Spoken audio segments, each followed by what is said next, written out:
Hi friends, welcome back to Sumitra Gowda YouTube channel. ಇದು ಬಂದು ಬುಧವಾರದ blog ಆಗಿರುತ್ತೆ. ಬುಧವಾರ ಮಧ್ಯಾಹ್ನದಿಂದ ಬ್ಲಾಗ್ನ ಸ್ಟಾರ್ಟ್ ಮಾಡ್ತಾ ಇದ್ದೀನಿ. ಫ್ರಿಡ್ಜಲ್ಲಿ ತರಕಾರಿ ಎಲ್ಲ ಖಾಲಿ ಆಗಿದ್ದು ಮತ್ತು ಫ್ರಿಡ್ಜಿಗೆ ಕೂಡ ಗಲೀಜಾಗಿಬಿಟ್ಟಿತ್ತು. ಸರಿ ಅಂತೇಳಿ ಎಲ್ಲ ಒರೆಸ್ಕೊತಾ ಇದ್ದೀನಿ. ಇವತ್ತು ಹೆಂಗೂ ಬುಧವಾರ ಸಂತೆ, ಇಲ್ಲಿ ಮಾಯಸಂದ್ರ ಸಂತೆ ನಡೆಯುತ್ತೆ ವಾರಕ್ಕೊಂದ್ಸಲ ಪ್ರತಿ ಬುಧವಾರ. ನಾವು ತರಕಾರಿನ ಅದೇ ಸಂತೆಯಿಂದ ತರೋದು. ಅದಕ್ಕೋಸ್ಕರ ಸಾಯಂಕಾಲದ ಮೇಲೆ ಸಂತೆಗೆ ಹೋಗಿ ತರಕಾರಿ ತಂದು ಸ್ಟೋರೇಜ್ ಮಾಡ್ಕೊಳ್ಳೋಣ ಅಂತೇಳಿ ಎಲ್ಲ ಕ್ಲೀನ್ ಮಾಡ್ಕೊತಾ ಇದ್ದೀನಿ ಫ್ರಿಡ್ಜ್ನ. ನಾನು ಪ್ರತಿ ಸಲ ತರಕಾರಿ ತಂದಾಗ ಈ ಥರ ಒಂದು ಬಟ್ಟೆ ತಗೊಂಡು ಸುಮ್ಮನೆ ಒರೆಸ್ಕೊತೀನಿ ಅಷ್ಟೇ, ಗಲೀಜಾಗಿರುತ್ತೆ ಅಂತೇಳಿ. ಡೀಪ್ ಕ್ಲೀನಿಂಗು 1-2 ಮಂತ್ಸ್ಗೆ ಒಂದ್ಸಲ ಮಾಡ್ಕೊತೀನಿ. ಸಂತೆಗೆ ಹೋಗಿ ತರಕಾರಿ ಎಲ್ಲ ತೊಗೊಂಬಂದ್ವಿ. ಬೆಳಿಗ್ಗೆ ಎದ್ದು ತಿಂಡಿ ಮಾಡಬೇಕು ಅಂತಂದರೆ ತರಕಾರಿ ಇರಲೇಬೇಕು, ಇಲ್ಲಾಂದರೆ ಏನು ಅಡುಗೆ ಮಾಡೋದು, ಏನು ತಿಂಡಿ ಮಾಡೋದು ಅಂತ ಬೆಳಿಗ್ಗೆ ಎದ್ದು ಎಲ್ಲ ಹೌಸ್ ವೈಫ್ಗೂ ಇದೇ ಥರ ಯೋಚನೆ ಆಗಿರುತ್ತೆ, ಏನು ಅಡುಗೆ ಮಾಡೋದು, ಏನು ತಿಂಡಿ ಮಾಡೋದು ಅಂತೇಳಿ. ನನಗೂ ಹಾಗೇ. ಹಂಗಾಗಿ ನಾನು ಅಂದರೆ ಸಂತೆ ವಾರಕ್ಕೊಂದ್ಸಲ ಆಗೋದಲ್ವ, ಅಂದರೆ ಬೇರೆ ದಿನ ತರಕಾರಿ ಬೇಕು ಅಂತಂದರೂ ಒಂದು 5-6 ಕಿಲೋಮೀಟ್ರ್ ಹೋಗಿ ತರಬೇಕು. ಅಷ್ಟು ಹೋಗಿ ತರೋಕ್ಕಾಗಲ್ಲ ಅಂತೇಳಿ ಒಂದು ವಾರಕ್ಕೆ ಅಥವಾ 15 ದಿನಕ್ಕೆ ಎಷ್ಟು ತರಕಾರಿ ಬೇಕು, ಯಾವ ತರಕಾರಿ ಬೇಕು ಎಲ್ಲನೂ ಅಷ್ಟೇ ತಂದು ಫ್ರಿಡ್ಜಲ್ಲಿ ಸ್ಟೋರೇಜ್ ಮಾಡಿ ಇಟ್ಕೊಂಡ್ಬಿಡ್ತೀನಿ. ಬೆಂಗಳೂರಲ್ಲಾದರೆ ಕೆಳಗಡೆ ಹೋದರೆ ಸಾಕು ಸಿಗ್ತವೆ, ಹಳ್ಳಿ ಕಡೆ ಸಿಗಲ್ಲ, ಸಂತೆಗೆ ಹೋಗಬೇಕು. ಇಲ್ಲ ಅಂತಂದರೆ ಮಾಯಸಂದ್ರ ಈ ಥರ ತಾಲೂಕು ಇರ್ತಾವಲ್ಲ ಅಲ್ಲಿಗೆ ಹೋಗ್ಬೇಕಲ್ವ. ಹಂಗಾಗಿ ನಾನು ಒಂದು ವಾರಕ್ಕೆ 15 ದಿನಕ್ಕೆ ಎಷ್ಟು ಬೇಕು ಎಲ್ಲನೂ ಒಂದೇ ಸಲ ತಂದು ಎಲ್ಲ ನೀಟಾಗಿ ಜೋಡಿಸಿ ಬಾಕ್ಸ್ ಒಳಗೆ ಹಾಕಿ ಎತ್ತಿಟ್ಕೊತೀನಿ. ಒಂದು 15 ದಿನ 20 ದಿನವರೆಗೂ ತರಕಾರಿ ಏನಾಗಲ್ಲ, ಚೆನ್ನಾಗಿರ್ತವೆ. ಅಷ್ಟರಲ್ಲಿ ಯೂಸ್ ಮಾಡ್ಕೊಂಡ್ಬಿಡ್ತೀನಿ. ಈ ಸಲ ತರಕಾರಿ ರೇಟು ಸ್ವಲ್ಪ ಕಮ್ಮಿನೇ ಇತ್ತು ಅಂತೇಳಿ ಅರ್ಧ ಕೆಜಿಗೆ 20 ಮತ್ತು 30 ಈ ಥರ ಕಮ್ಮಿನೇ ಇತ್ತು ಅಂತೇಳಿ ಸ್ವಲ್ಪ ಜಾಸ್ತಿ ಕ್ವಾಂಟಿಟಿಲೇ ತರಕಾರಿನ ತೊಗೊಬಂದಿದ್ದೀನಿ. ಈ ಥರ ಕಮ್ಮಿ ಇದ್ದಾಗ ಸ್ವಲ್ಪ ಜಾಸ್ತಿ ಕ್ವಾಂಟಿಟಿಲಿ ತಂದು ತೊಗೊಂಡು ಯೂಸ್ ಮಾಡ್ಕೊತೀವಿ.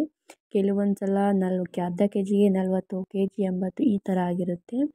ಹಾಗಾಗಿ ನಾನು ಸ್ವಲ್ಪ ಜಾಸ್ತಿ ಕ್ವಾಂಟಿಟಿಲಿ ತಂದು ನೀಟಾಗಿ ಬಾಕ್ಸ್ ಒಳಗಡೆ ಜೋಡಿಸ್ಕೊತಾ ಇದ್ದೀನಿ. ನೀಟಾಗಿ ಜೋಡಿಸ್ಕೊಂಡ್ರೆ ಸ್ವಲ್ಪ ಚೆನ್ನಾಗಿ ಹಾಳಾಗಲ್ಲ ಇರುತ್ತೆ, ಮತ್ತು ನಮಗೂ ಬಾಕ್ಸಲ್ಲಿದ್ದರೆ ಇದು ಕರೆಕ್ಟಾಗಿ ಕಾಣುತ್ತೆ ಯಾವುದು ಎಲ್ಲಿದೆ ಅಂತೇಳಿ. ಕವರಲ್ಲಿ ಕಟ್ಟಿಟ್ರೆ ಹುಡುಕಬೇಕು ಯಾವುದು ಎಲ್ಲಿದೆ ಅಂತೇಳಿ. ಸೊ ನಾನು ಹಾಗಾಗಿ ಎಲ್ಲನೂ ಇದೇ ಥರ ಬಾಕ್ಸಲ್ಲಿ ಹಾಕಿ ಎತ್ತಿಟ್ಕೊತೀನಿ. ತರಕಾರಿ ತೊಗೋಬೇಕಾದ್ರೆ ಮಾವಿನಕಾಯಿ ಕೂಡ ಕಾಣ್ತು, ಯಾಕೋ ಮಾವಿನಕಾಯಿ ತಿನ್ನಬೇಕು ಅಂತ ಅನ್ನಿಸ್ತು. ಸೊ ಹಾಗಾಗಿ ಮಾವಿನಕಾಯಿ ತಿನ್ನೋಣ ಅಂತೇಳಿ ಮಾವಿನಕಾಯಿನ ತೊಗೊಂಬಂದೆ. ಇದು ಸಿಹಿ ಮಾವಿನಕಾಯಿ, ತೋತಾಪುರಿ ಮಾವಿನಕಾಯಿ ಅಂತಾರಲ್ಲ ಅದು, ಜಾಸ್ತಿ ಹುಳಿ ಇರಲ್ಲ.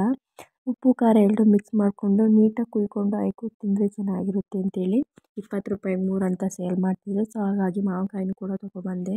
ಹಾಗೆ ಈರುಳ್ಳಿನೂ ಕೂಡ ಈ ಥರ ಒಂದು ಮಂಕ್ರಿ ಇರುತ್ತಲ್ಲ ಅದಕ್ಕೆ ಹಾಕ್ಕೊಂಡು ಎತ್ತಿ ಇಟ್ಕೊತೀನಿ. ಒಣಗಿಸ್ಕೋಬೇಕು ಅಂದರೂ ಹಾಗೆ ಎತ್ತಿ ಆಚೆಗಡೆ ಇಟ್ಟರೆ ಒಣಗುತ್ತೆ. ಕಿಚನಿಗೆ ಎಷ್ಟು ಬೇಕು ಅಷ್ಟು ಮಾತ್ರ ಸ್ಟೋರ್ ಮಾಡ್ಕೊತೀನಿ, ಮಿಕ್ಕುದ್ದ ಎತ್ತಿ ಈ ಥರ ಹಾರಾಕ್ದಂಗೆ ಮಂಕ್ರಿ ಒಳಗಡೆ ಇಟ್ಟರೆ ಕೊಳ್ತೋಗಲ್ಲ, ಜಾಸ್ತಿ ದಿನ ಚೆನ್ನಾಗಿ ಬಾಳಿಕೆ ಬರುತ್ತೆ. ಒಂದ್ರ ಮೇಲೆ ಇಟ್ಬಿಟ್ರೆ ಸ್ವಲ್ಪ ಕೊಳ್ತೋದಂಗೆ ಆಗ್ಬಿಡುತ್ತೆ. ಹೊಸ ಈರುಳ್ಳಿ ಬರುತ್ತಲ್ಲ ಅದು. ಹಾಗಾಗಿ ಈ ಥರ ಮಂಕ್ರಿಗೆ ಹಾಕಿ ಹಾರಾಕೊತೀನಿ. ಮತ್ತು ಲಾಸ್ಟ್ ವಾರ ತಂದಿದ್ದಾವೆ ಸ್ವಲ್ಪ ಈರುಳ್ಳಿ ಇದ್ದು, ಹಳೆ ಈರುಳ್ಳಿ ಮತ್ತು ಟೊಮೊಟೊ, ಆಲೂಗೆಡ್ಡೆ ಇಷ್ಟನ್ನು ಕೂಡ ಕಿಚನಿಗೆ ತಗೊಂಡೋಗಿ ಸ್ಟೋರೇಜ್ ಮಾಡಿ ಇಟ್ಕೊತಾ ಇದ್ದೀನಿ, ಡೈಲಿ ಯೂಸ್ ಮಾಡೋಕ್ಕೆ ಬೇಕಲ್ಲ ಅಂತೇಳಿ. ಹಸಿಮೆಣ್ಸಿನ್ಕಾಯಿನ ಎಲ್ಲನ ತೆಗೆದು ಎತ್ತಿ ಸ್ಟೋರೇಜ್ ಮಾಡಿ ಇಟ್ಕೊತೀನಿ. ಈ ಥರ ತೆಗಿಯೋದ್ರಿಂದ ಇಲ್ಲಾಂದರೂ ಹಸಿಮೆಣ್ಸಿನ್ಕಾಯಿ 1 ತಿಂಗಳು ಬಾಳಿಕೆ ಬರುತ್ತೆ. ನಾವು ತೆಗಿದೇನೆ ಹಾಗೆಯೇ ಫ್ರಿಡ್ಜಲ್ಲಿ ಸ್ಟೋರ್ ಮಾಡಿಟ್ರೆ ಸ್ವಲ್ಪ ಎಲ್ಲ ತೊಟ್ಟಿಂದನೇ ಎಲ್ಲ ಕೊಳ್ತೋಗುತ್ತೆ ಬ್ಲಾಕ್ ಥರ ಆಗಿ.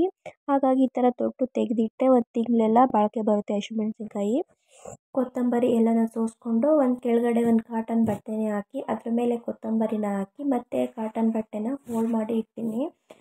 ಕೊತ್ತಂಬರಿ ಚೆನ್ನಾಗಿ ಬಾಳಿಕೆ ಬರುತ್ತೆ ಮತ್ತು ಹಸಿಗೂ ಆಗಲ್ಲ, ಸ್ವಲ್ಪ ಕೊಳ್ತೋಗಲ್ಲ ಅಂತೇಳಿ. ತರಕಾರಿ ಎಲ್ಲ ಬಾಕ್ಸಿಗೆ ಹಾಕಿ ಫ್ರಿಡ್ಜ್ಗೆ ಎತ್ತು ಸ್ಟೋರ್ ಮಾಡಿ ಇಟ್ಕೊಂಡೆ. ಈ ವಿಡಿಯೋ ನಿಮ್ಗೆ ಏನಾದ್ರು ಇಷ್ಟ ಆಗಿದೆ ಪ್ಲೀಸ್ ಒಂದು ಲೈಕ್ ಮಾಡಿ, ಶೇರ್ ಮಾಡಿ, ಹಾಗೆ ಸಬ್ಸ್ಕ್ರೈಬ್ ಮಾಡ್ಕೊಳ್ಳಿ. ನಿಮ್ಮ ಫ್ರೆಂಡ್ಸ್ ಆ್ಯಂಡ್ ಫ್ಯಾಮಿಲಿ ಕೂಡ ಶೇರ್ ಮಾಡಿ. Thank you for watching. Bye.